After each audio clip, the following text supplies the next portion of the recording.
మేము కర్నూలు జిల్లా ఆదోని మండలం పెద్దారవడం గ్రామం నుంచి ఇక్కడ రావడం జరిగింది.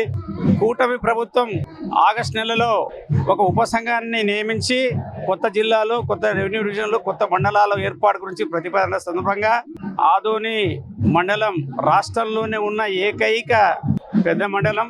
46 గ్రామాలు, 42 మున్సిపాలిటీలకు ఒకటే తహసీల్దారు.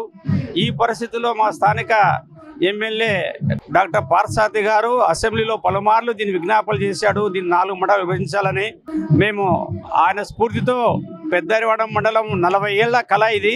దాన్ని ఈ సందర్భంగా మేము ప్రతిపాదించడం, మా గౌరవ శాసనసభ్యులు మా గ్రామానికి వచ్చి చుట్టుపక్కల గ్రామాల సర్పంచులతో, అదేవిధంగా జనసేన, బీజేపీ, టీడీపీ నాయకులతో ఒక వైరంగా జరిపి మండల ఏర్పాటుకు శ్రీకారం చుట్టడం జరిగింది. మండల ఏర్పాటుకు రావాల్సిన కమిటీ అర్ధాంతరంగా రాలేదు. అనగానే సత్యప్రసాద్ గారి నేతృత్వంలోని కమిటీ అది మా జిల్లాకు వచ్చేసి నిమ్మల రామానాయుడు గారు, అదేవిధంగా సత్యకుమార్ యాదవ్ రావాల్సింది రాలేదు. వాళ్ళు రాకపోతే మేమే ఎమ్మెల్యే గారి సహకారంతో అసెంబ్లీ సమావేశం జరిపేటప్పుడు వచ్చి వాళ్ళని కలవడం జరిగింది. వాళ్ళు గుర్తించి ముఖ్యంగా ఇది చాలా పెద్ద మండలము, దీన్ని ఖచ్చితంగా విభజించిన అవసరం ఉందని ఒప్పుకొని ఆ రోజు పెద్దారవడం మండలం కావాల్సిన మన ప్రతిపాదనలు మేము పెట్టడం జరిగింది సార్. అందులో మేము ఆదోని మండలంలోనే 7 గ్రామాలతో పాటు మా పక్కన ఉన్నటువంటి వడగుంద మండలంలో 6 గ్రామాలతో మండలం కోరడం జరిగింది. మేము సుదీర్ఘంగా ఒక 4 సార్లు అమరావతి రావడం, అందరం మంత్రులను కలవడము, ముఖ్యంగా ఆదోని మండల పునర్విభజన భాగస్వామ్యుల సదస్సు ఒకటి ఏర్పాటు చేసినారు. అందులో మేము ఒక్కటే పెద్దారవడం గ్రామం యొక్క మండలాన్ని అడిగినా మిగిలిన ఎవరు అడగలేదు. ఆ రిపోర్ట్ ఆధారంగా గౌరవ ముఖ్యమంత్రి గారు కేబినెట్ సమావేశంలో నవంబర్ నెలలో ఆదోని మండలం 2గా విభజించి పెద్దారవడం కేంద్రంగా ఒక మండలము, ఆదోని పాత మండలం ఉంచడం జరిగింది. కానీ అందులో గ్రామాలు మాత్రం మేము కోరని గ్రామాలు చేర్చి గ్రామాల మధ్య కొంచెం అసంతృప్తి జ్వాలలు రేగడం జరిగింది. దాన్ని అలుసుగా తీసుకునే స్థానిక రాజకీయ నాయకులు దాన్ని అంటే 17 గ్రామాల్లో 16 గ్రామాలు వద్దంటున్నారని అన్ని అబద్ధాలు చెప్పి 5 కిలోమీటర్ల గ్రామాల్లో కూడా దూరంగా ఉన్నాయని చూపించి పదే ఒత్తిళ్లు పెంచి దీన్ని అడ్డుకోవడం జరిగింది. మేము కూడా 30 రోజుల లోపలే అన్నీ ఇచ్చాం. కాకపోతే చివరిలో అక్కడ ఉన్నటువంటి మండలంలో ఉన్నటువంటి రాజకీయ శక్తులు అంటే వైఎస్ఆర్సీపీ అనుకోండి, అక్కడ బీజేపీకి పోయినటువంటి మండలాధ్యక్షులు దానమ్మ గారి భర్త పంపాపతి నాయకుడు, శ్రీధర్ నాయకుడు, అదేవిధంగా ఈ గ్రామాల వద్దనే తెలుగుదేశం వాళ్ళు. అక్కడ విచిత్రం ఏంటంటే ఈ 3 పార్టీలు కలిసిపోయినాయి సార్. అక్కడ బీజేపీ, టీడీపీ, వైఎస్ఆర్సీపీ వాళ్ళు కలిపి పెద్దారవడం కేంద్రంగా మండలం వద్దు అనే ఒక దాన్ని తీసుకుపోయి అభ్యంతరాలు ఇవి ఎక్కువ ఉన్నాయని చెప్పేసి పెట్టడం జరిగింది. అయితే మేము కోరేది ఏమిటంటే ప్రభుత్వము దీన్ని సరిగా అర్థం చేసుకోలేదు. దాని విషయాన్ని మేము కోర్టును ఆశ్రయించినాం. మేము అక్కడ 31వ తేదీ వెంటనే ఒక 24 గంటల రాస్తారోకో చేయడం జరిగింది. అప్పుడు సబ్ కలెక్టర్ గారు వస్తే ఆయనకు చెప్పామయ్యా మహాన్ బాబా, ఇది ప్రభుత్వము ఆర్టికల్ 14 కింద ఎప్పుడైతే గ్రామాల సంఖ్యను పెంచి కేంద్రాన్ని మార్చడంతో మళ్ళా మాకు 30 టైం ఉండి టెంట్ ఎత్తేస్తామంటే ఆయన పలకుండా వెళ్ళిపోయినాడు. తర్వాత ఇంకొకటి ఏమిటంటే పల్లె ప్రాంతాల్లో, గ్రామీణ ప్రాంతం ఉన్నటువంటి మండలాన్ని ఎట్టి పరిస్థితుల్లో పట్టణం తరలించరాదు, ఇది పరిపాలన వికేంద్రం కింద రాదు అనేటువంటిది తేడతెల్లమవుతుంది.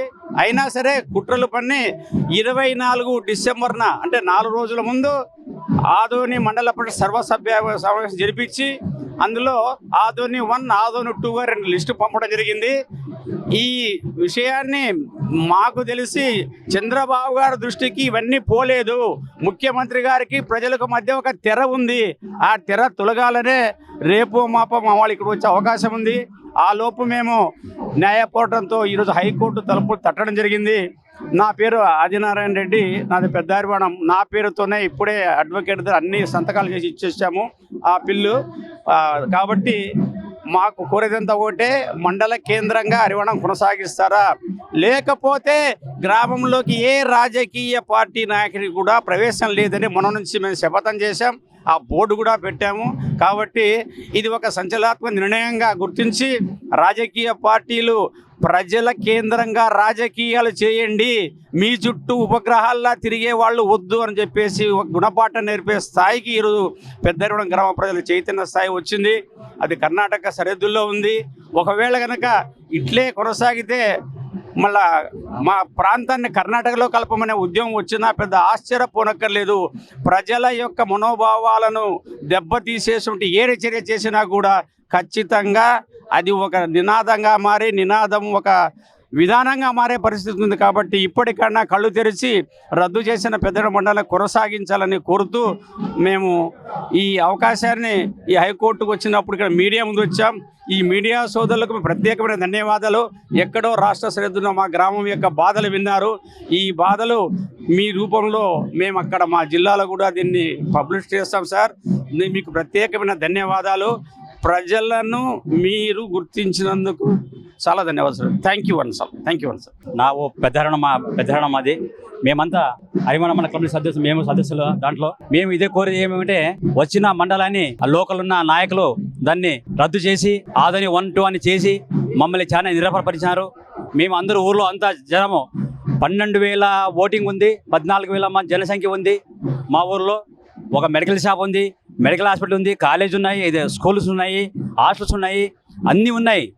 కానీ మా ఊరిని కించపరిచి దానికోసమే మేము పోరాడితే ఒకటి, మాకి హరివాణ మండలం తీసుకురావాలని మేము అందరూ పోరాడుతున్నాము. మొన్న 24 గంటలు రాష్ట్ర చేసినాము, నిరారక్ష చేసినాము. ఎవరు మన సబ్ కలెక్టర్ వచ్చినాడు, సబ్ కలెక్టర్ తీసుకుపోయినాడు. తర్వాత మేము ఇప్పుడు రోడ్డుకి ఎవరి నాయకులను, రాజకీయ నాయకులను ఊర్లో ప్రవేశం లేదని రోడ్డు పెట్టినాము. తర్వాత కొన్ని స్థానిక సంస్థలు వస్తాయి, ఎన్నికలు వస్తాయి, దాన్ని కూడా మేము రద్దు చేయాలని కోరుకుంటూ ఈ అవకాశం ఇచ్చిన మీడియా మీకు ధన్యవాదాలు చెప్తున్నాను.